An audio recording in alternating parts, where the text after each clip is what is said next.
Hello everyone and welcome to my channel, and today I'll be reading an Arlecchino listener by me, so let's get into it.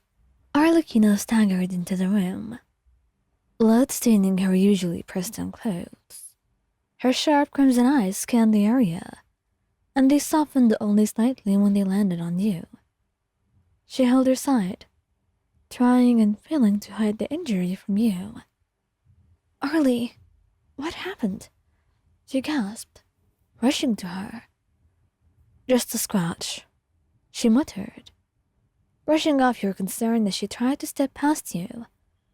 It's nothing to worry about. But you weren't buying it.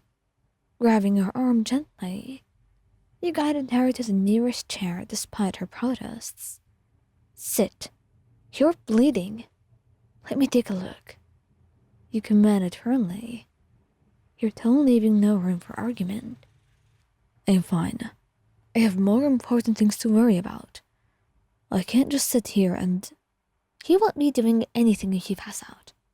Stop being stubborn. You interrupted, already retrieving the first aid kit.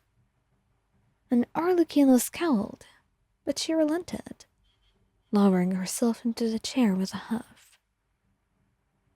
You're bossier than I am sometimes, she muttered, watching you with a mixture of annoyance and curiosity as you knelt in front of her. Someone has to be, you retorted, carefully unbuttoning her coat to get a better look on the wound. The sight of the deep gash made your stomach turn, but you kept your composure. Why didn't you go to a healer? Or better yet, why didn't you avoid getting hurt in the first place? Do you think I planned for this to happen? No. But you could at least take care of yourself for once. When it does, you said, dabbing in the wound with a disinfectant-soaked cloth. She hissed in pain, but did not pull away. I don't need someone fussing over me. I have handled worse. You paused, looking up at her with a soft but determined gaze. Maybe you don't need it. Maybe you'll survive without it. But I still want to. Let me take care of you, Arlecchino. It's not like you will lose an arm or a leg if you do. Her eyes flickered with something unreadable, and she fell silent, allowing you to continue. You worked quickly, but carefully, cleaning and bandaging the wound despite her occasional rumbles. You're not used to this, are you? You know, letting someone take care of you? You asked, your voice teasing but gentle. I don't need that. I don't need anyone to take care of me, and I've always handled things on my own, she replied, and she seemed a little bit grumpy, and you couldn't help but chuckle. Well, you don't have to anymore. You have me now, you said, meeting her gaze. And Arlecchino looked away, her expression softening despite herself.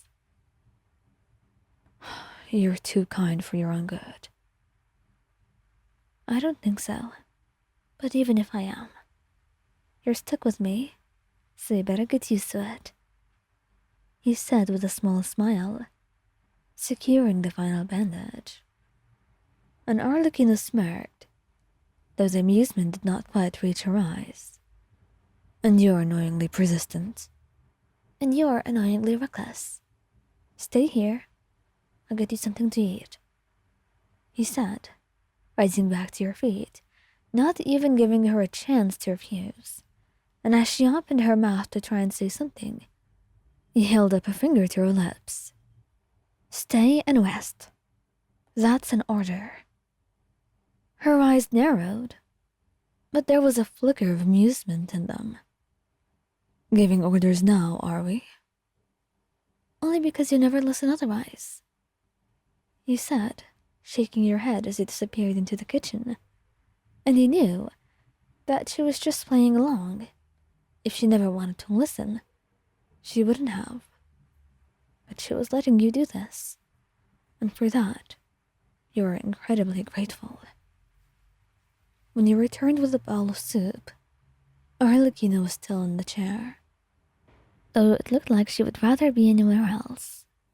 You handed her the bowl, and she eyed it suspiciously. Soup? She asked, raising an eyebrow. Yes, soup. Eat it. You need the energy. She sighed, but took the bowl, muttering something under her breath about being cuddled. As she ate, you sat beside her, watching her carefully, and the room fell into a comfortable silence, the tension from earlier slowly dissipating.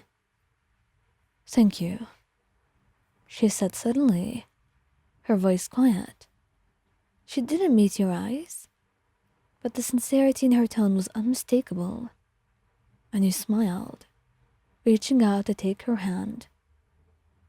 Always. I'll always take care of you, whether you like it or not. Her fingers tightened around yours, and she let out a soft sigh.